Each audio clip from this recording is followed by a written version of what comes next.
Meet the editors. Wayanad മേപ്പാടിയിൽ ഇന്ന് സംഭവിച്ചത് മനുഷ്യനിർമ്മിത ദുരന്തമാണെന്ന് സർക്കാർ, അതല്ല പ്രകൃതി ദുരന്തത്തിന്റെ ഭാഗമാണെന്ന് കമ്പനി. മനുഷ്യനിർമ്മിത ദുരന്തമോ എന്നാണ് ചോദ്യം.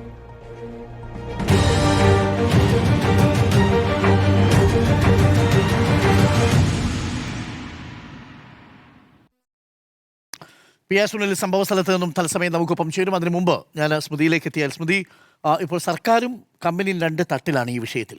എന്തായാലും 3 പേരുടെ ജീവൻ നഷ്ടമായി. ഔദ്യോഗികമായ കണക്കുകൾ പ്രകാരം 5 പേരെന്ന് നമ്മൾ ഭയക്കുന്നു. ഇനി 5 പേരെ കണ്ടു കിട്ടാനുമുണ്ട് എന്നുള്ളതാണ്. പാവപ്പെട്ട സാധാരണക്കാരായിട്ടുള്ള തൊഴിലാളികളും അവിടെ പണിയെടുത്തിരുന്നവരുമാണ് ഈ അപകടത്തിൽപ്പെട്ടിരിക്കുന്നത്. പ്രദേശവാസികളൊന്നും പെട്ടിട്ടില്ല എന്നാണ് ഇപ്പോൾ നമ്മൾ മനസ്സിലാക്കുന്നത്. മനുഷ്യനിർമ്മിത ദുരന്തം മനുഷ്യനിർമ്മിത ദുരന്തമാണ്. മനുഷ്യനിർമ്മിത ദുരന്തം എന്ന് പറയുമ്പോൾ ഈ കരാർ ഏറ്റെടുത്തിരിക്കുന്ന കരാർ കമ്പനി മാത്രം അതിൽ പ്രതിക്കൂട്ടിലാകുന്ന രൂപത്തിൽ ഞാൻ അതിനെ കാണുന്നില്ല. യഥാർത്ഥത്തിൽ വികസനവുമായി ബന്ധപ്പെട്ടുള്ള സർക്കാരുകളുടെ ആലോചനകൾ, വിവിധ പദ്ധതികൾ, അത് എത്രത്തോളം മനുഷ്യമുഖമുള്ളതാണ് അല്ലെങ്കിൽ മനുഷ്യത്വത്തോടു കൂടിയുള്ളതാണ് എന്നുള്ള കാര്യത്തിൽ എനിക്ക് സംശയമുണ്ട്. ഉറപ്പായിട്ടും വയനാടിനെ സംബന്ധിച്ച് അവരുടെ ഗതാഗത പ്രശ്നം അവിടെ നിൽക്കുന്നു. ഒരു രോഗികളെ പെട്ടെന്ന് കോഴിക്കോട് മെഡിക്കൽ കോളേജിൽ കൊണ്ടുപോകാൻ കഴിയാത്തൊരു പ്രശ്നം അവിടെ നിൽക്കുന്നത്. കൂടാതെ വയനാട് കോഴിക്കോട് എന്ന് വെച്ചാൽ അങ്ങനെ പരസ്പര ബന്ധിതമായി നിൽക്കുന്ന ഒരു മേഖലയാണ്. ഓരോ ആവശ്യത്തിനും കോഴിക്കോടേക്ക് പോകുന്നവരാണ്. ഇതൊക്കെ ഒരു പ്രധാനപ്പെട്ട വിഷയമായി അവിടെ നിൽക്കുന്നു. പക്ഷേ അതിനൊരു പ്രതിവിധിയായി വന്നിരിക്കുന്ന ഈ പറഞ്ഞ തുരങ്കപാത എത്രത്തോളം അനുയോജ്യമാണ് വയനാടിന് എന്ന ചോദ്യമാണ്. ആ നിലയ്ക്കത് മനുഷ്യനിർമ്മിത ദുരന്തമാണോ എന്ന് ചോദിക്കുമ്പോൾ അത് മനുഷ്യനിർമ്മിതമാണ്. ഇന്നിപ്പോൾ മണ്ണിടിഞ്ഞ് ഉണ്ടായ അപകടം, അത് പാരിസ്ഥിതികമായ അപകടം എന്ന രൂപത്തിൽ അതിനെ കരാറുകാർ പറയുമ്പോൾ ഏതൊക്കെ തലത്തിലാണത് ദുരന്തമായി ഭവിച്ചിരിക്കുന്നത് എന്നുള്ളതാണ്. നമുക്ക് ഇതിനു മുമ്പും വയനാട്ടിൽ അനുഭവമുണ്ട്. വയനാട് സ്ഥിരമായി ദുരന്ത സാധ്യതയുള്ളൊരു മേഖലയായി തന്നെ കാണേണ്ട ഒരു പ്രദേശമാണ്. നമ്മൾ കാണുന്നത് ആദ്യമായി 2019 ഈ പുത്തുമല ദുരന്തമുണ്ടാകുന്നു. അതിനുശേഷം ചൂരൽമല മുണ്ടക്കൈ ദുരന്തമുണ്ടാകുന്നു. ആ ദുരന്തത്തിൻ്റെ ആഘാതത്തിൽ നിന്നും മറികടന്നിട്ടില്ല. അതിൻ്റെ ആഘാതത്തിൽ നിന്നും പുറത്തു കടക്കുന്നതിന് മുൻപ് തന്നെയാണ് ഈ തുരങ്കപാതയെക്കുറിച്ചുള്ള ആലോചനയ്ക്ക് വേഗം വെച്ചതെന്നുള്ളതാണ്. കഴിഞ്ഞ സർക്കാർ തിരഞ്ഞെടുപ്പ് ഘട്ടത്തിലാണ് അതിൻ്റെ ഉദ്ഘാടന പരിപാടിയിലേക്ക് വേഗത്തിൽ പോകുന്നത്. അപ്പോൾ വയനാടിൻ്റെ ആവശ്യം എന്ന നിലയ്ക്ക് മുന്നോട്ട് വയ്ക്കുമ്പോഴും വയനാട്ടിലെ ജനങ്ങളെ അത് എങ്ങനെയൊക്കെ ബാധിക്കുമെന്നുള്ള പരിശോധന കൃത്യമായി നടത്തിയിട്ടുണ്ട് എന്നുള്ളതാണ്. ഇതിപ്പോൾ ഇങ്ങനെയൊരു പദ്ധതി നിർദ്ദേശം അന്നത്തെ പൊതുമരാമത്ത് വകുപ്പ് ആണ് ഒരു നിർദ്ദേശം മുന്നോട്ട് വയ്ക്കുന്നത്, ഒരു പ്രപ്പോസൽ മുന്നോട്ട് വയ്ക്കുന്നത്. ആ പ്രപ്പോസൽ മുന്നോട്ട് വയ്ക്കുമ്പോൾ അതിൽ ത്രികക്ഷി കരാറാണ്. അങ്ങനെയാണ് ഈ പദ്ധതി വരുന്നത്. കിഫ്ബിയുണ്ട്, അതോടൊപ്പം തന്നെ കൊങ്കൺ റെയിൽവേയാണ് ഈ നിർമ്മാണം ഏൽപ്പിച്ചിരിക്കുന്നത്. കൊങ്കൺ റെയിൽവേ സ്വാഭാവികമായും സബ് കോൺട്രാക്ട് ഏൽപ്പിച്ചിരിക്കുന്നു. പലയിടത്തായി കൊങ്കൺ റെയിൽവേയുടെ പദ്ധതികളിൽ ദുരന്തങ്ങൾ ഉണ്ടായിട്ടുണ്ട്. ഇതൊക്കെ പോട്ടെ, ഈ പദ്ധതി എങ്ങനെയാണ് ഇതിന് പാരിസ്ഥിതിക അനുമതി ലഭിക്കുന്നത് എന്നുള്ളതാണ്. ഇതിന് DPR സമർപ്പിക്കുമ്പോൾ തന്നെ ഇത് പാരിസ്ഥിതികമായി വളരെ ഫ്രജൈലായ പ്രദേശമാണ്. ഇത് പശ്ചിമഘട്ടത്തെ തുറന്നുകൊണ്ടു പോകുന്ന ഒരു പാത, അങ്ങനെയുള്ള 3ാമത്തെ തുരങ്കപാതയാണ്. അങ്ങനെയൊരു ഇടത്ത് ഒരു തുരങ്കം നിർമ്മിക്കുമ്പോൾ എന്തൊക്കെ കാര്യങ്ങൾ ശ്രദ്ധിക്കേണ്ടതെന്നുള്ള 60ഓളം നിർദ്ദേശങ്ങൾ മുന്നോട്ട് വെച്ചുകൊണ്ടാണ് ഇതിൽ പാരിസ്ഥിതിക അനുമതി നൽകുന്നത്. അപ്പോൾ അങ്ങനെയുള്ള നിർദ്ദേശങ്ങൾ പാലിക്കപ്പെട്ടിട്ടുണ്ടോ എന്ന് ചോദിച്ചാൽ അത് ഉണ്ടായിട്ടില്ല എന്നുള്ളതാണ്. ഇതിൽ 25 വ്യവസ്ഥകളും മുന്നോട്ട് വെച്ചിട്ടുണ്ട്. ഇപ്പോൾ ഇതിനെതിരെ പല പരിസ്ഥിതിവാദികളും കോടതികളിലേക്ക് പോകുമ്പോൾ ഈ പ്രശ്നങ്ങളൊക്കെ പരിഹരിക്കാമെന്ന ഉറപ്പാണ് സർക്കാരിൻ്റെ ഭാഗത്തുനിന്നുണ്ടായിട്ടുള്ളത്. പഠനങ്ങൾ നടത്താമെന്ന ഉറപ്പുകൾ നൽകിയിട്ടുണ്ട്. ആ പഠനങ്ങളൊന്നും നടത്താതെ തന്നെയാണ് ഈ നടപടികളിലേക്ക് പോയിട്ടുള്ളതാണ്. ഈ പ്രദേശത്തെ നോക്കൂ, ഇതിൽ 17.263 ഹെക്ടർ വനഭൂമിയിലൂടെ കടന്നു പോവുകയാണ്. അവിടെ പക്ഷേ ഫോറസ്റ്റ് ക്ലിയറൻസ് കിട്ടുകയാണ്. 2019-ലെയും 2024-ലെയും ഉരുൾപൊട്ടലിൻ്റെ സ്ഥലത്ത് കൂടിയാണ് ഈ പ്രദേശം പോകുന്നത് എന്ന നിരീക്ഷണം കൂടി ഈ പറയുന്ന അപ്രൂവൽ കമ്മിറ്റി നൽകിയിട്ടുണ്ട്. അതായത് ഈ അപ്രൂവ് നൽകുന്ന കമ്മിറ്റി തന്നെ ഉണ്ടാകാനിടയുള്ള അപകടങ്ങളെക്കുറിച്ചുള്ള സാധ്യതയെക്കുറിച്ചുള്ള മുന്നറിയിപ്പുകൾ നൽകിയിട്ടുണ്ട് എന്നുള്ളതാണ് ഇത് വ്യത്യസ്തമാക്കുന്ന ഒരു കാര്യം. ഈ വംശനാശ ഭീഷണി നേരിടുന്ന പക്ഷികളുണ്ട് അവിടെ. വന്യജീവി സംരക്ഷണ നിയമത്തിലെ ഷെഡ്യൂൾ 2-ൽപ്പെട്ട 155 ഇനങ്ങളുള്ള പ്രദേശത്തു കൂടിയാണ് ഈ തുരങ്കപാത കടന്നു പോകുന്നത്. 500 മുതൽ 1.5 കിലോമീറ്റർ വരെ 4 ആദിവാസി കോളനികളുണ്ട്. ആ കോളനികൾ കടന്നു പോകുന്ന പ്രദേശമാണ്. ESA പദ്ധതിയിൽപ്പെട്ട ഗ്രാമങ്ങൾ കോഴിക്കോടുമുണ്ട്, വയനാട്ടിലുമുണ്ട്. അപ്പോൾ ഇതിനൊക്കെ പരിഹാരമായി നഷ്ടപരിഹാര വനവൽക്കരണം വരെ നിർദ്ദേശിച്ചിരുന്നു. അതും ഒരു വശത്ത് ചെയ്യുമെന്ന് പറഞ്ഞു, പക്ഷേ ഒന്നും ചെയ്തതായി കാണുന്നില്ല. ഇതുകൂടാതെ ഉരുൾപൊട്ടൽ മേഖലയുടെ ഒരു സൂക്ഷ്മ ഭൂപടം ഉണ്ടാക്കണമെന്ന് പറഞ്ഞു, അതും ചെയ്തിട്ടില്ല. ഇനി സമിതി തന്നെ അതിൻ്റെ പ്രത്യാഘാതങ്ങൾ വിലയിരുത്തിക്കൊണ്ട് നൽകിയിരിക്കുന്ന അപ്രൈസൽ കമ്മിറ്റിയുടെ ഇങ്ങനെ കാര്യങ്ങളൊക്കെ ചെയ്യാമെന്നുള്ള ഉറപ്പിൻ്റെ പുറത്താണ് പാരിസ്ഥിതിക അനുമതി ലഭിക്കുന്നത്. കോടതി അടക്കം അതിൽ ഉറപ്പ് നിർമ്മാണത്തിലേക്ക് പോകാമെന്ന് പറയുന്നതും അതിൻ്റെ അടിസ്ഥാനത്തിലാണ്. പക്ഷേ അത് സംഭവിച്ചിട്ടില്ല. ഇന്നിപ്പോൾ ഒരു മലയിടിഞ്ഞ് താഴേക്ക് വീഴുമ്പോൾ അത് എവിടേക്കാണ് ചെന്ന് പതിക്കുന്നത്? ഈ തരത്തിൽ മനുഷ്യനിർമ്മിതമായ ഒരു മലയിലേക്കാണ്. അത് മല എന്താണ് മലയുടെ പാതി നിർമ്മിച്ചു വെച്ച പോലെ തന്നെ അത്രത്തോളം വലുതാണ് ആ കുന്ന്. ആ രൂപത്തിൽ ആ മണ്ണ് അവിടെ കൊണ്ടിടുമ്പോൾ നോക്കൂ, ഈ പറയുന്ന ഇപ്പോൾ സർക്കാർ മുന്നറിയിപ്പ് നൽകി, PWD മുന്നറിയിപ്പ് നൽകി എന്നുള്ള കാര്യം ആ ഉത്തരവിന്റെ പകർപ്പ് തന്നെ സർക്കാർ പുറത്തുവിട്ടിട്ടുണ്ട്. അതെപ്പോഴാണ്? മെയ്യിലാണ് കേട്ടോ. 26/5/2026 ഈ ഉത്തരവ്. ഇതിൽ പ്രകാരം ഈ അപകട സാധ്യതയുള്ള രീതിയിൽ നിക്ഷേപിച്ചിരിക്കുന്ന മണ്ണിന്റെ അളവ്, സ്ഥാനം, അപകട സാധ്യത എന്നിവ അടിയന്തരമായി വിലയിരുത്തി ആവശ്യമായ സുരക്ഷാ നടപടികൾ വേണമെന്ന് പറയുന്നു. ജനത്തിന് ജീവനും സ്വത്തിനും ഭീഷണി സൃഷ്ടിക്കുന്ന തരത്തിൽ നിക്ഷേപിച്ച മണ്ണ് അടിയന്തരമായ സുരക്ഷിതമായ സ്ഥലങ്ങളിലേക്ക് നീക്കം ചെയ്യണമെന്ന് പറയുന്നു. അതിൽ മണ്ണൊലിപ്പ് പ്രതിരോധ മാർഗങ്ങൾ അടക്കമുള്ള കാര്യങ്ങൾ പറയുന്നു.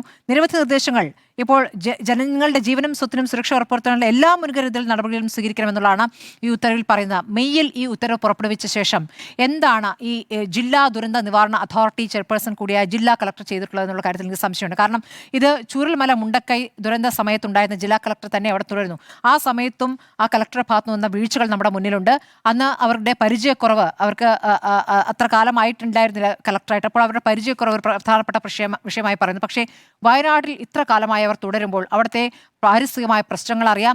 ഇങ്ങനെ ഒരു നിർദ്ദേശം മുന്നോട്ട് വച്ചിട്ടുണ്ട്. യോഗം ചേർന്ന് പുറത്തു വന്ന ഈ ഉത്തരവിൽ എന്ത് നടപടികൾ, എന്ത് തരത്തിലുള്ള പരിശോധനകൾ പിന്നെ നടത്തി എന്നുള്ളതാണ്.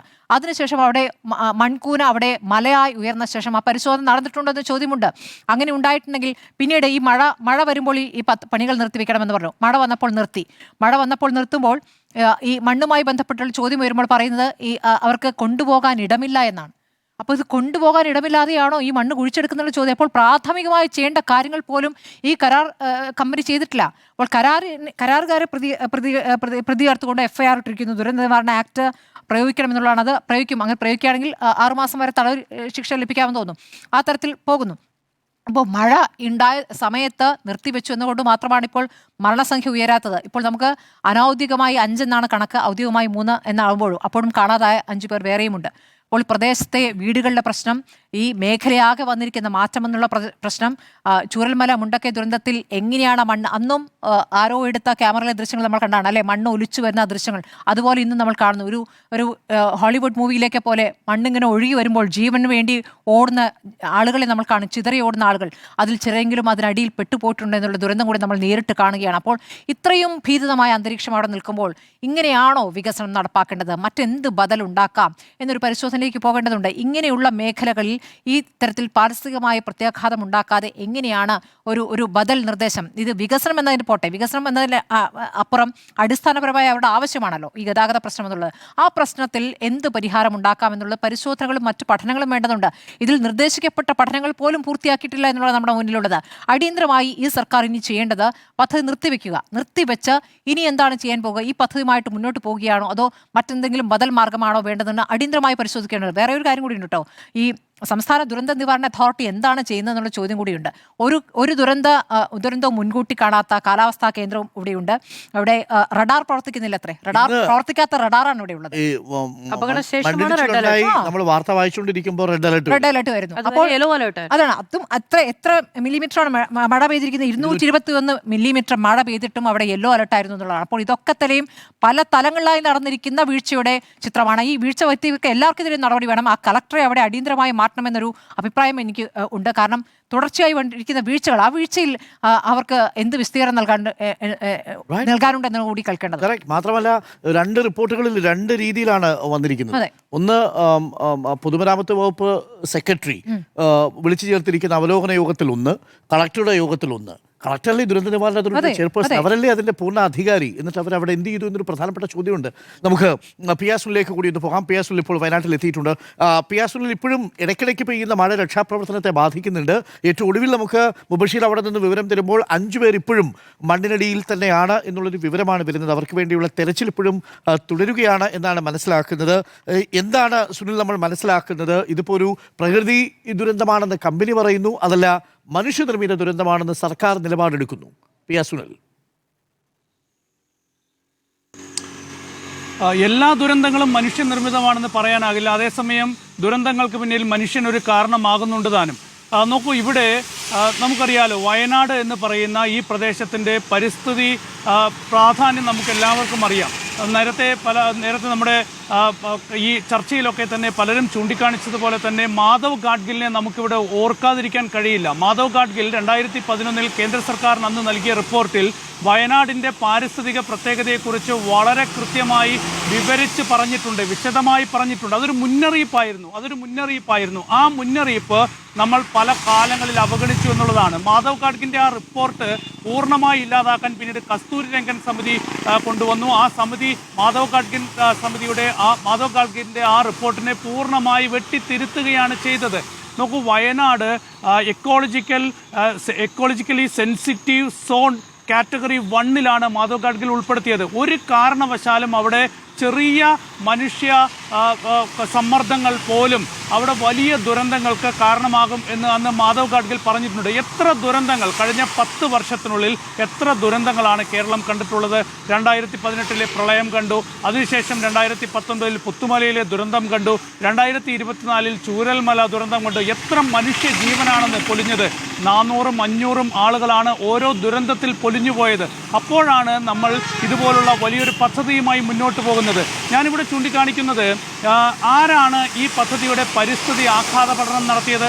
കിറ്റ്കോ എന്ന് പറയുന്ന ഒരു ഏജൻസിയാണ്. കിറ്റ്കോ എന്ന് പറയുന്ന ഏജൻസി കേരള സർക്കാരിൻ്റെയും കേന്ദ്ര സർക്കാരിൻ്റെയും ഒക്കെ തന്നെ പങ്കാളിത്തമുള്ള ഒരു പൊതുമേഖലാ സ്ഥാപനമാണ്. പക്ഷേ ഇന്നുവരെ കഴിഞ്ഞ 50 വർഷമായി പ്രവർത്തിക്കുന്ന ഒരു ഏജൻസിയാണെങ്കിലും ഇന്നുവരെ ഇതുപോലുള്ളൊരു ടെറൈനിൽ ഒരു ഭൂഗർഭ റോഡിൻ്റെ സാധ്യതയോ അതല്ലെങ്കിൽ ഇതുപോലുള്ളൊരു ടെറൈനിൽ റോഡ് നിർമ്മാണവുമായി ബന്ധപ്പെട്ട ഒരൊറ്റ പഠനം പോലും ഈ കിറ്റ്കോ നടത്തിയിട്ടില്ല എന്നുള്ളതാണ്. വിമാനത്താവളങ്ങൾ നിർമ്മിക്കുന്നതുമായി ബന്ധപ്പെട്ട പഠനം നടത്തിയിട്ടുണ്ട്, തുറമുഖങ്ങളുമായി ബന്ധപ്പെട്ടുള്ള പഠനം നടത്തിയിട്ടുണ്ട്. പക്ഷേ ഇതുപോലെ വയനാട് പോലെ ഇത്രയും ഫ്രജൈലായിട്ടുള്ള ഒരു ഭൂപ്രദേശം നിലനിൽക്കുന്ന ഒരു പ്രദേശത്ത് ഇതുപോലെ ഒരു തുരങ്കപാതയുടെ പഠനം ഇതുവരെ കിറ്റ്കോ എന്ന് പറയുന്നൊരു ഏജൻസി നടത്തിയിട്ടില്ല എന്നാണ്. അപ്പോൾ അങ്ങനെയൊരു ഏജൻസിയാണ് ഈ പരിസ്ഥിതി ആഘാത പഠനം നടത്തിയിട്ടുള്ളത്. അപ്പോൾ ഈ കിറ്റ്കോ തന്നെ നൽകിയിട്ടുള്ള ഒരുപാട് മുന്നറിയിപ്പുകളുണ്ട്. അതൊക്കെ പാലിച്ചാണോ ഈ നിർമ്മാണ പ്രവർത്തനങ്ങൾ മുന്നോട്ട് പോയത് എന്നത് വളരെ പ്രധാനപ്പെട്ട കാര്യമാണ്. അപ്പോൾ ഇവിടെ നോക്കൂ, വയനാട് രണ്ട് പ്രശ്നം വളരെ സങ്കീർണമാണ്. യാത്രാ പ്രശ്നം വളരെ ദുരിതമാണ്. ഇവിടെ ചുരം വഴിയുള്ള യാത്ര എന്ന് പറയുന്നത് വയനാട്ടുകാരെ സംബന്ധിച്ചിടത്തോളം എല്ലാ കാലത്തും അതൊരു സങ്കീർണമായ പ്രശ്നം തന്നെയാണ്. അത് പരിഹരിക്കപ്പെടേണ്ടതാണ്. പക്ഷേ ഈ ഇവിടുത്തെ റോഡിൻ്റെ വീതി കൂട്ടാൻ ഒരു ഇഞ്ച് ഭൂമി നൽകാൻ വനം വകുപ്പ് തയ്യാറില്ല. ആ വനം മന്ത്രാലയമാണ് വയനാട്ടിൽ ഇതുപോലെയൊരു തുരങ്കപാതയ്ക്ക് അനുമതി നൽകിയ സാഹചര്യം ഉണ്ടായിട്ടുള്ളത്. അപ്പോൾ ഏത് രീതിയിലാണ് ഇവിടുത്തെ ഒരു പരിസ്ഥിതി ആഘാത പഠനം നടത്തിയിട്ടുള്ളത് എന്നത് വളരെ പ്രധാനപ്പെട്ട ഒരു കാര്യമാണ്. അത് ഗൗരവമായി പുനഃപരിശോധിക്കേണ്ടതാണെന്ന്. ഈ മേപ്പാടി എന്ന് പറയുന്ന ഈ സ്ഥലം എത്രത്തോളം പരിസ്ഥിതി ദുർബല പ്രദേശമാണ് എന്നത് കഴിഞ്ഞ കാലങ്ങളിലൊക്കെ തന്നെയുള്ള ദുരന്തങ്ങൾ വ്യക്തമാക്കിയിട്ടുള്ളതാണ്. കഴിഞ്ഞ 20 വർഷത്തെ ഒരു കണക്കെടുത്താൽ 100ഓളം ചെറുതും വലുതുമായിട്ടുള്ള മണ്ണിടിച്ചിൽ ഉണ്ടായിട്ടുണ്ട്, ഉരുൾപൊട്ടൽ ഉണ്ടായിട്ടുണ്ട്, ഒരുപാട് മനുഷ്യർ മരിച്ചിട്ടുണ്ട്. നമ്മൾ വലിയ ദുരന്തങ്ങൾ ഉണ്ടാകുമ്പോഴാണ് ഇത് ഗൗരവമായി എടുക്കുന്നത്. അതേസമയം ചെറിയ മണ്ണിടിച്ചിലുകൾ കാര്യമായി എടുക്കാത്തൊരു സാഹചര്യമൊക്കെ തന്നെയുണ്ട്. അപ്പോൾ ഇതിങ്ങനെ ആവർത്തിച്ചുകൊണ്ടിരിക്കുകയാണ്. അങ്ങനെ ദുരന്തങ്ങൾ ആവർത്തിക്കുന്നതിനിടയിലാണ് നമ്മൾ ഇതുപോലുള്ളൊരു വലിയ തുരങ്കപാതയുമായി മുന്നോട്ട് പോകുന്ന ഒരു സാഹചര്യമുണ്ട്. അതുകൊണ്ട് ഇവിടെ ഗൗരവമായ പരിശോധന വേണം. ഇന്ന് മുഖ്യമന്ത്രി വി ഡി സതീശൻ പറഞ്ഞൊരു കാര്യം, അവിടെ കൂട്ടിയിട്ട മണ്ണ് മാറ്റാത്തത് കൊണ്ടാണ് ഇത്രയും വലിയ ദുരന്തം ഉണ്ടായതെന്നാണ്. എന്തൊരു മണ്ടത്തരമാണ്. നോക്കൂ, വലിയ മല കുത്തനെ ഇടിഞ്ഞ് താഴേക്ക് വരികയാണ്. അവിടെ പരിസ്ഥിതിക്ക് വലിയ ആഘാതം തട്ടിയിരിക്കുന്നു. പരിസ്ഥിതിക്ക് വലിയ ആഘാതം തട്ടിയത് കൊണ്ടാണ് ഈ മല കുത്തനെ ഇടിഞ്ഞ് താഴേക്ക് വരുന്നത്. ഇവിടുത്തെ മണ്ണിൻ്റെ ഒരു പ്രത്യേകത എന്ന് പറയുന്നത് നേരത്തെ ഡോക്ടർ അരുൺ തന്നെ ചൂണ്ടിക്കാണിച്ച റിപ്പോർട്ടിലൊക്കെ തന്നെ പറഞ്ഞിട്ടുണ്ട്. ഇതിൻ്റെ ഒരു സാച്ചുറേഷൻ, ഈ മഴ കൂടുതൽ ലഭിക്കുന്നതുകൊണ്ട് മണ്ണ് ചെളിയായി മാറുകയും അത് പെട്ടെന്ന് തന്നെ ഒലിച്ചിറങ്ങുകയും അതിൻ്റെ ഒരു ബലം ക്ഷയിക്കുകയും പിന്നീട് അത് കുത്തനെ താഴേക്ക് ഇടിഞ്ഞു വീഴുന്നൊരു സാഹചര്യം വയനാട്ടിലെ പലയിടങ്ങളിലുമൊക്കെ തന്നെയുണ്ട്. അത് ശാസ്ത്രീയമായി തെളിയിക്കപ്പെട്ട ഒരു വസ്തുതയാണ്. അപ്പോൾ ഇതൊന്നും ഗൗരവമായി എടുക്കാതെ ഇതുപോലൊരു വലിയ പദ്ധതിയുമായി മുന്നോട്ട് പോകുമ്പോൾ പാലിക്കേണ്ട ഒരുപാട് കാര്യങ്ങളുണ്ടായിരുന്നു. അതൊന്നും ഇവിടെ പാലിച്ചില്ല. അതാണ് മറ്റൊരു ദുരന്തത്തിന് കൂടി കേരളത്തിന് സാക്ഷിയാകേണ്ടി വന്നത്. Okay, thank you. പി ആസുനിലാണ് വയനാട്ടിൽ നിന്നും മേപ്പാടിയിൽ നിന്നും തത്സമയം വിവരങ്ങൾ നൽകിയത്. മനുഷ്യനിർമ്മിത ദുരന്തമാണോ ഇന്ന് മേപ്പാടിയിൽ സംഭവിച്ചത് എന്നുള്ളതാണ് ചോദ്യം. മധു,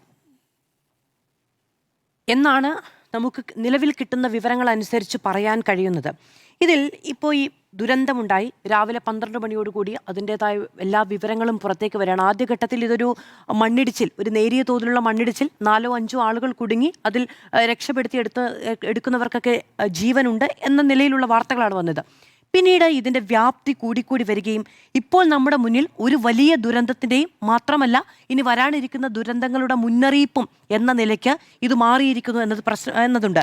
അതവിടെ നിൽക്കുമ്പോൾ തന്നെ നിലവിൽ ഇത് വളർന്ന് ഇത് പരിസ്ഥിതിവാദികളും വികസനവാദികളും തമ്മിലൊരു പ്രശ്നമായി കൂടി മാറിയിട്ടുണ്ട്.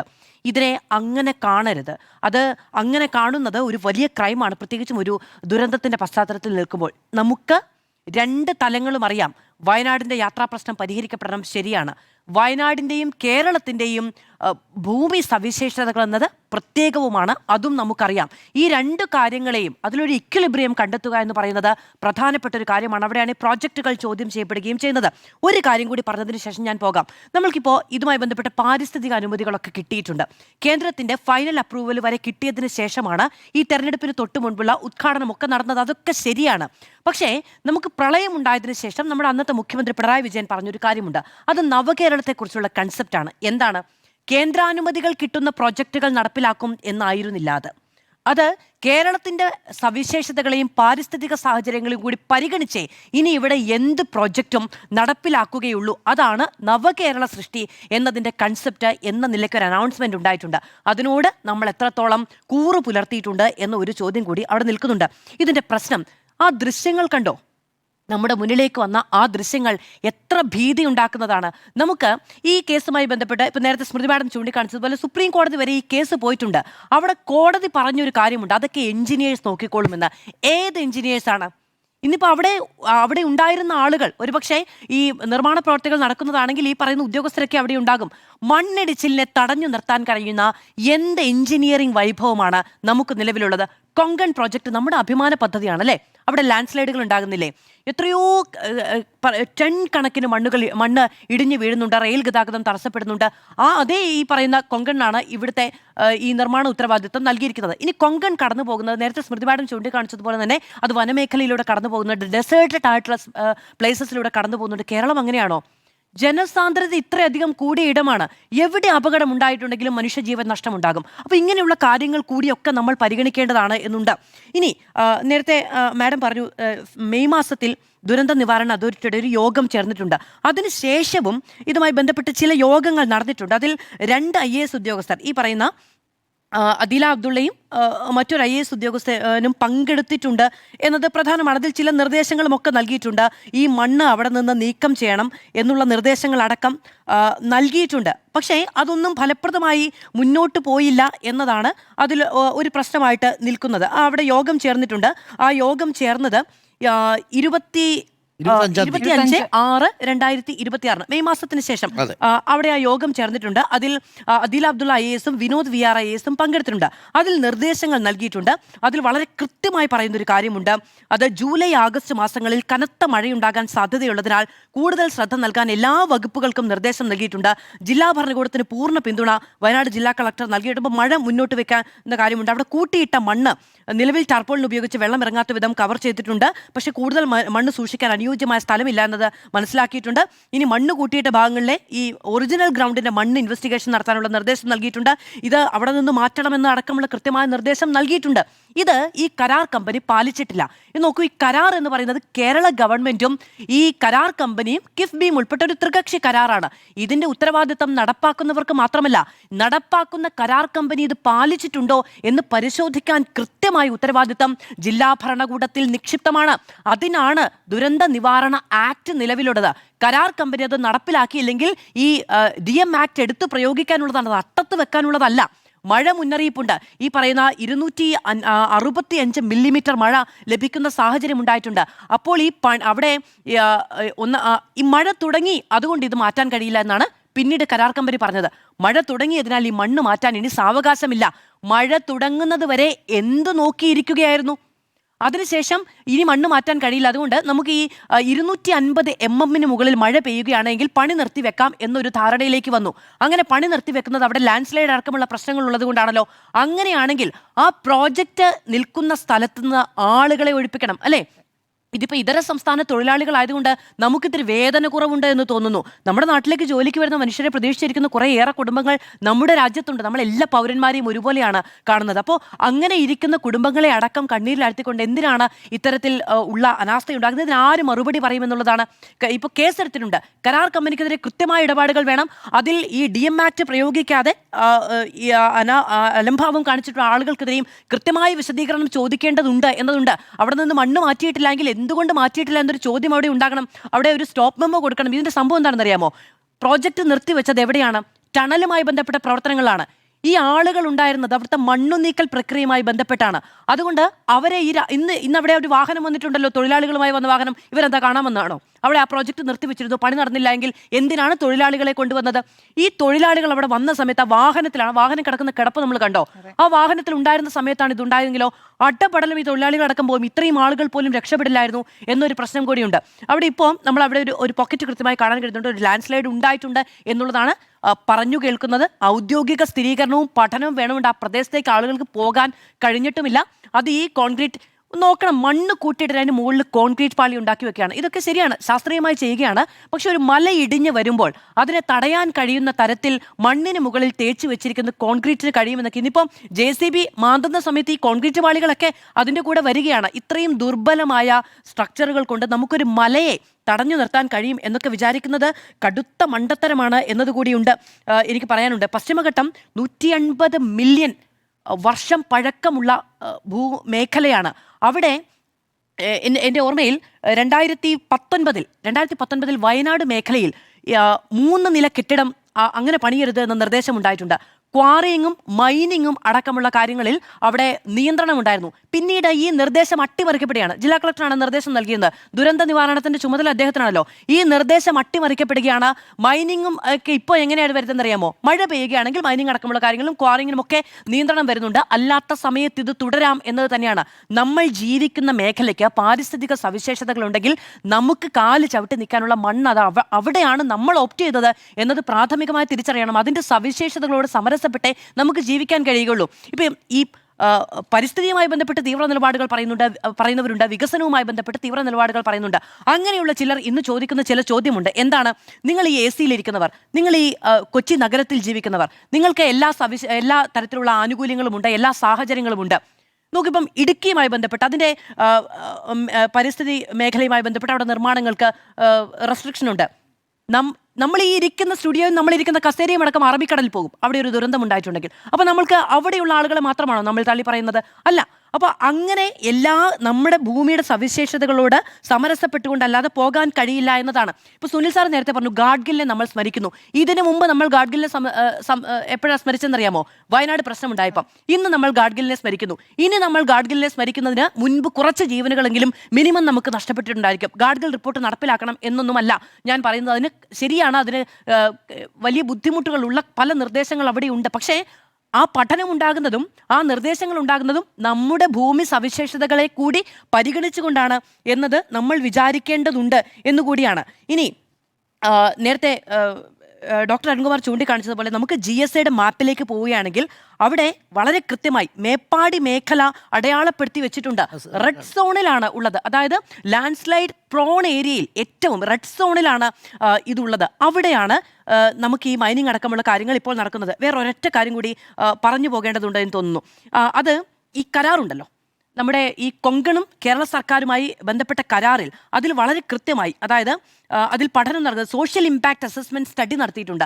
അതിൻ്റെ ഫൈനൽ റിപ്പോർട്ടിൽ കൃത്യമായി 1.7 സോഷ്യൽ ഇമ്പാക്ട് മിറ്റിഗേഷൻ പ്ലാനിൽ എഴുതി വെച്ചിട്ടുണ്ട്. എന്താണ് അവിടെ ഉണ്ടാകുന്ന the mud and the mug obtained out of the construction must be properly and safely deposited to avoid landslide related calamities എന്നാണ്.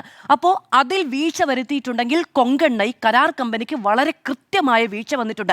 കരാറിൽ എഴുതി വെച്ചിരിക്കുന്ന കാര്യത്തിൽ പ്രശ്നമുണ്ടായിട്ടുണ്ടെങ്കിൽ അത് കരാർ ലംഘനം തന്നെയാണ്. കടുത്ത നടപടിയെടുക്കാനുള്ള എല്ലാ സാഹചര്യവും സർക്കാരിൽ നിക്ഷിപ്തമാണ്. ഇത് പരിശോധിക്കപ്പെടേണ്ടതാണ്. ലാൻഡ് സ്ലൈഡ് അവിടെ ഉണ്ടായിട്ടുണ്ടെന്നുള്ളത് ആദ്യം ഔദ്യോഗികമായി സ്ഥിരീകരിക്കണം. അങ്ങനെയാണ് നോക്കൂ, ലാൻഡ് സ്ലൈഡ് പ്രോൺ ഏരിയ അല്ല, അവിടെ ലാൻഡ് സ്ലൈഡേ ഉണ്ടാകില്ല എന്നുള്ള പഠന റിപ്പോർട്ടുകൾ അടിസ്ഥാനത്തിലാണ് ഈ പറയുന്ന തുരങ്കമടക്കമുള്ള കാര്യങ്ങൾക്കെല്ലാം അനുമതി കിട്ടിയിരിക്കുന്നത്. പ്രാഥമികമായി മുഴുവൻ പഠനവും ഇപ്പോഴത്തെ ഈ മുന്നറിയിപ്പിനെ അടിസ്ഥാനപ്പെടുത്തി വീണ്ടും പഠനം നടത്തേണ്ടതുണ്ട്. തുരങ്കപാത വേണ്ടതില്ല എന്നുള്ള വാദമൊന്നുമല്ല ഉന്നയിക്കുന്നത്. അതിനു മുൻപ് പഠനം നടത്തണം.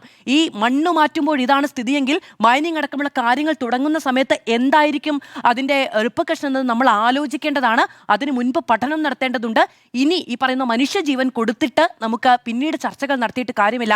അതുകൊണ്ട് കൂടുതൽ പഠനം ആവശ്യമാണ്, കൂടുതൽ ചിന്തകൾ ആവശ്യമാണ്. കഴിഞ്ഞ സർക്കാർ ഉദ്ഘാടനം നടത്തിയതാണ്. ഈ സർക്കാർ മനുഷ്യനിർമ്മിത ദുരന്തമാണെന്ന് പറഞ്ഞതൊന്നും കാര്യമില്ല. ഇവിടെ സർക്കാരുകളില്ല, രാഷ്ട്രീയമില്ല, മനുഷ്യനാണുള്ളത്. വികസന തീവ്രവാദമോ പരിസ്ഥിതി തീവ്രവാദമോ നേരിട്ട് മുട്ടാനുള്ള കാര്യമേ അല്ല. ഇത് മനുഷ്യജീവനുമായി ബന്ധപ്പെട്ട കാര്യമാണ്. ഓക്കെ, മനുഷ്യനിർമ്മിതമായ ദുരന്തമാണോ എന്നുള്ളതാണ്.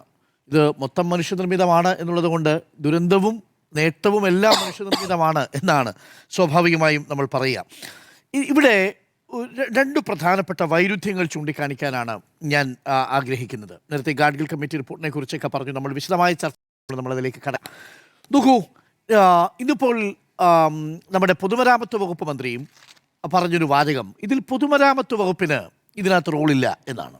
യഥാർത്ഥത്തിൽ അങ്ങനെയാണോ എന്നുള്ളത് എനിക്ക് സംശയമുണ്ട്. ഞാൻ ഈ പൊതുമരാമത്ത് വകുപ്പ് തന്നെ ഒരു അവലോകന യോഗത്തിൻ്റെ റിപ്പോർട്ട് ഇപ്പോൾ മിനിറ്റ്സ് പുറത്ത് വന്നിട്ടുണ്ടല്ലോ. 2026 ജൂൺ മാസം 25-ാം തീയതി നടത്തിയ അവലോകന റിപ്പോർട്ടാണ്. അവലോകന റിപ്പോർട്ടിൽ പൊതുമരാമത്ത് സെക്രട്ടറി അടക്കം അദീല അബ്ദുള്ള അടക്കം പങ്കെടുത്തിട്ടുണ്ട്. അതിൽ മിനിറ്റ്സിൽ 12ാമത്തെ പോയിന്റ് ഇങ്ങനെയാണ് പറയുന്നത്: നിലവിൽ പദ്ധതി പൂർണ്ണമായും പൊതുമരാമത്ത് വകുപ്പ് കോഴിക്കോട് ഡിവിഷനാണ് മേൽനോട്ടം വഹിക്കുന്നത്. വയനാട് ജില്ലയിലെ മേപ്പാടി ഭാഗത്തുള്ള നിലവിൽ നിരന്തരം പദ്ധതി മോണിറ്റർ ചെയ്യാനും ജില്ലാ തദ്ദേശ ഭരണകൂടവുമായി നിരന്തരം ബന്ധപ്പെട്ട് പ്രവർത്തിക്കാനും വേണ്ടി പൊതുമരാമത്ത് കൽപ്പറ്റ റോഡ് സബ് ഡിവിഷനെ ചുമതലപ്പെടുത്താൻ വേണ്ട നടപടി കൈക്കൊള്ളാൻ തീരുമാനിച്ചു. അപ്പോൾ അക്കാര്യത്തിൽ വ്യക്തത വന്നു. അപ്പോൾ ഈ പദ്ധതിക്ക് പൊതുമരാമത്ത് വകുപ്പിന് ഒരു ഉത്തരവാദിത്വവുമില്ല എന്ന് പറയുന്നത് തെറ്റ്. പൊതുമരാമത്ത് വകുപ്പിനാണ് ഇതിൻ്റെ മേൽനോട്ടം. കോഴിക്കോട് ഡിവിഷനാണ് അത് ഏൽപ്പിച്ചിരിക്കുന്നത്. കൽപ്പറ്റ റോഡ് സബ് ഡിവിഷനെയാണ് ഇതിൻ്റെ മേൽനോട്ട ചുമതല ഏൽപ്പിച്ചിരിക്കുന്നത്. ഈ മേൽനോട്ട ചുമതലയിലാണ് നമ്മൾ നേരത്തെ സൂചിപ്പിച്ചതുപോലെ മണ്ണ് മാറ്റിയിട്ടുണ്ടോ, മണ്ണ് നിർമ്മിച്ചിട്ടുണ്ടോ, ഏതെങ്കിലും തരത്തിൽ അവിടെ മറ്റ് ബുദ്ധിമുട്ടുകൾ നേരിടുന്നുണ്ടോ, ഇത്തരം കാര്യങ്ങളെല്ലാം തീരുമാനിക്കേണ്ടത് ഈ ഘട്ടത്തിലാണ്. അങ്ങനെയാണെങ്കിൽ എവിടെയാണ് കമ്പനിക്കൊരു പാളിച്ച സംഭവിച്ചിരിക്കുന്നത് എന്നുള്ളതാണ് ഏറ്റവും പ്രധാനപ്പെട്ട ഒരു ചോദ്യം.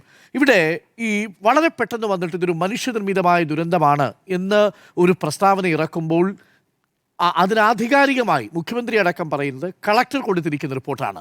കളക്ടർ കൊടുത്ത റിപ്പോർട്ട് നമ്മുടെ മുന്നിലുണ്ട്. അതെന്താണ് കൊടുത്തിരിക്കുന്നത്? അത് ജൂൺ മാസം 20-ാം തീയതിയാണ്. ജൂൺ മാസം 20-ാം തീയതി കളക്ടർ ദുരന്ത നിവാരണ അതോറിറ്റി യോഗം വിളിച്ചു ചേർത്തു. ആ ദുരന്ത നിവാരണ അതോറിറ്റി യോഗത്തിൽ കളക്ടറുടെ റിപ്പോർട്ടിൽ പറയുന്നത് ഇങ്ങനെയാണ്: കമ്പനിയോട് പറയുന്നു, ജനങ്ങളുടെ ജീവനും സ്വത്തിനും ഭീഷണി സൃഷ്ടിക്കുന്ന തരത്തിൽ നിക്ഷേപിച്ചിരിക്കുന്ന മണ്ണ് അടിയന്തരമായി സുരക്ഷിത സ്ഥാനങ്ങളിലേക്ക് മാറ്റി നീക്കം ചെയ്യണം എന്ന് കമ്പനിക്ക്, കൊങ്കൺ റെയിൽവേ കമ്പനി ലിമിറ്റഡിന് കളക്ടർ ദുരന്ത നിവാരണ അതോറിറ്റി ചെയർമാൻ എന്ന നിലയിൽ നിർദ്ദേശം കൊടുക്കുന്നു. അത് കറക്റ്റാണ്, അതിനകത്ത് ഒരു സംശയവുമില്ല. പക്ഷേ അതിനുശേഷം 5 ദിവസത്തിനു ശേഷം ഇതേ പൊതുമരാമത്ത് വകുപ്പ് സെക്രട്ടറിയുടെ അധ്യക്ഷതയിൽ കൂടിയ യോഗത്തിൽ ഒരു കാര്യം സംഭവിക്കുന്നുണ്ട്. ആ മിനിറ്റ്സിലെ ഒരു ഭാഗം ഇങ്ങനെയാണ്. ആ മിനിറ്റ്സിൽ ഈ കമ്പനി തിരിച്ചൊരു മറുപടി കൊടുക്കുന്നുണ്ട്. ഇപ്പോൾ ഈ കൂട്ടിയിട്ടിരുന്ന മണ്ണാണല്ലോ പ്രശ്നം. കൂട്ടിയിട്ടിരുന്ന മണ്ണുമായിട്ട് ബന്ധപ്പെട്ട് കമ്പനി കൊടുക്കുന്ന മറുപടി ഇതാണ്: കൂട്ടിയിട്ട മണ്ണ് നിലവിൽ ടാർപോളിംഗ് ഉപയോഗിച്ച് വെള്ളമിറങ്ങാതെ പരമാവധി കവർ ചെയ്തിട്ടുണ്ടെന്നും കൂടുതൽ മണ്ണ് സൂക്ഷിക്കാൻ അനുയോജ്യമായ സ്ഥലമില്ലെന്നും കരാർ കമ്പനി അറിയിച്ചു. അപ്പോൾ സ്ഥലമില്ലെങ്കിൽ ആ സ്ഥലം ഏറ്റെടുത്ത് കൊടുക്കേണ്ടത് ആരാണ്? ആ സ്ഥലം ഏറ്റെടുത്ത് കൊടുക്കാൻ നിലവിൽ പണം വാങ്ങി തന്നെ അത് ഏറ്റെടുത്ത് കൊടുക്കാനുള്ള ഉത്തരവാദിത്വം ജില്ലാ ഭരണകൂടത്തിനുണ്ട്. അത് തന്നെ അവിടെ പറയുന്നുണ്ട്. അനുയോജ്യമായ സ്ഥലം കണ്ടെത്താൻ ജില്ലാ ഭരണകൂടത്തിൻ്റെ സഹായം തേടാനും തീരുമാനിച്ചു. എത്ര സ്ഥലമാണ് വേണ്ടത്? 1,00,000 ക്യൂബിക് മീറ്റർ മണ്ണ് താൽക്കാലികമായി സൂക്ഷിക്കാൻ വേണ്ട സ്ഥലമാണ് ആവശ്യമുള്ളതെന്ന് KRCL അറിയിച്ചു. അപ്പോൾ KRCL മണ്ണ് മാറ്റിയില്ല എന്ന് പറയുന്നത് 2020 ജൂൺ മാസം 20-ാം തീയതിയിലെ കളക്ടറുടെ ഉത്തരവ് പ്രകാരം. എന്നാൽ കമ്പനിക്ക് ആ മണ്ണ് മാറ്റിക്കൊണ്ടിടാൻ സ്ഥലമില്ല എന്നുള്ള വിവരം കമ്പനി ജില്ലാ ഭരണകൂടത്തെ അറിയിച്ചിരിക്കുന്നത് ജൂൺ മാസം 25-ാം തീയതി. അപ്പോൾ ജില്ലാ ഭരണകൂടത്തെ അറിയിച്ചതിന് ശേഷം എൻ്റെ ചോദ്യം ഇതാണ്: ജില്ലാ ഭരണകൂടവും പൊതുമരാമത്ത് വകുപ്പും ഇതിൻ്റെ ചുമതലയുള്ള കൽപ്പറ്റ റോഡ് സബ് ഡിവിഷനും ഈ മണ്ണ് മാറ്റി നീക്കം ചെയ്ത് മണ്ണ് കൊണ്ടിടുന്നതിന് വേണ്ടി ഒരു ഇടം ഒരുക്കി കൊടുത്തിട്ടുണ്ടോ കമ്പനിക്ക് എന്നുള്ളതാണ്.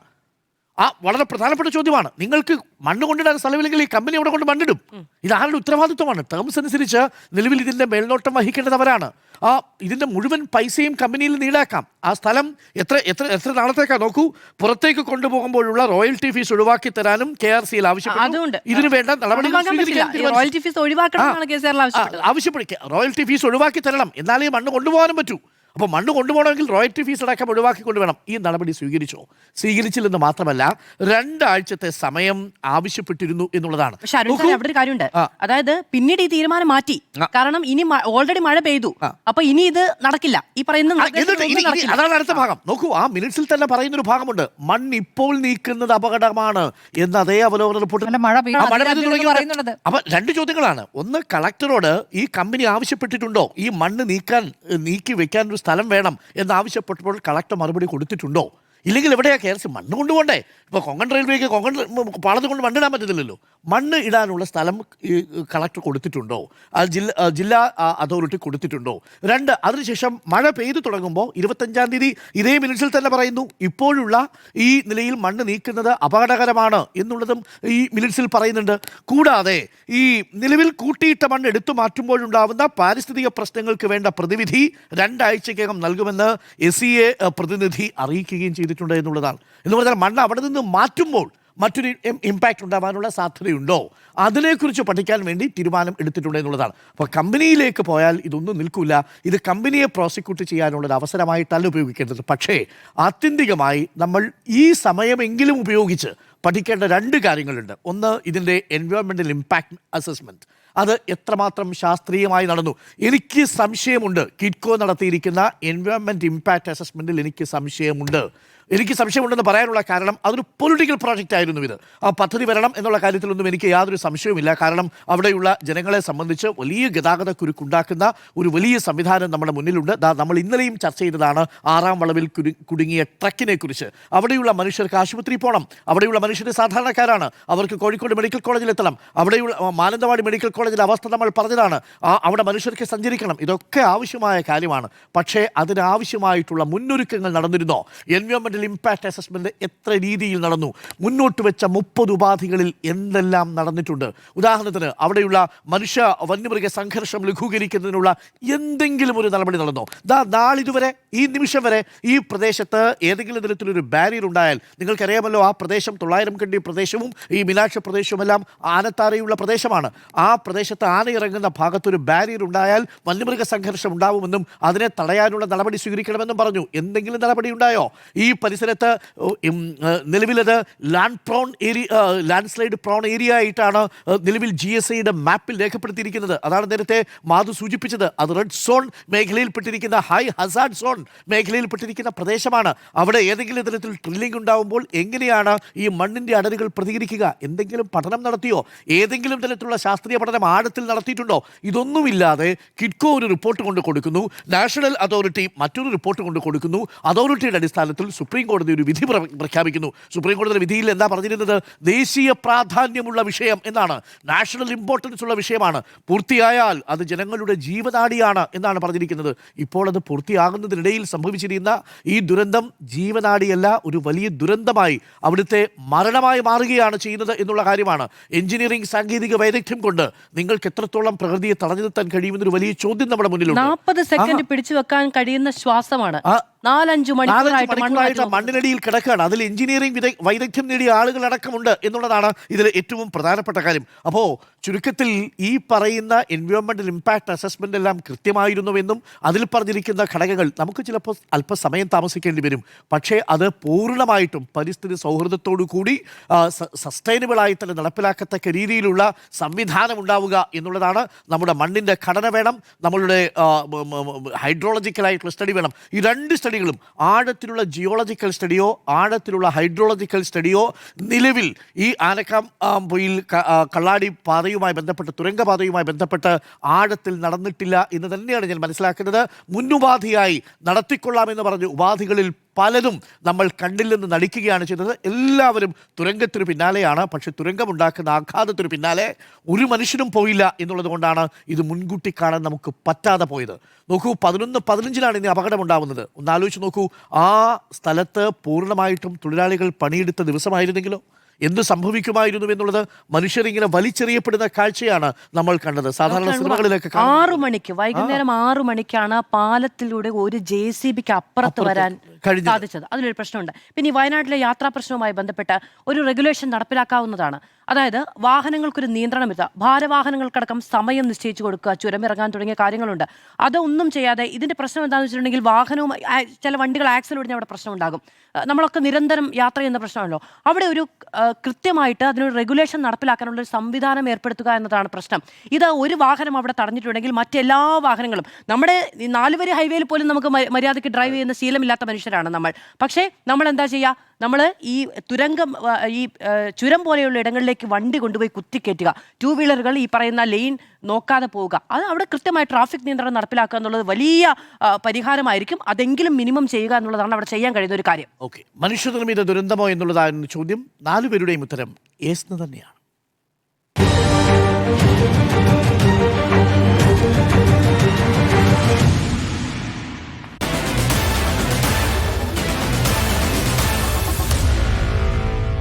Meet the editors.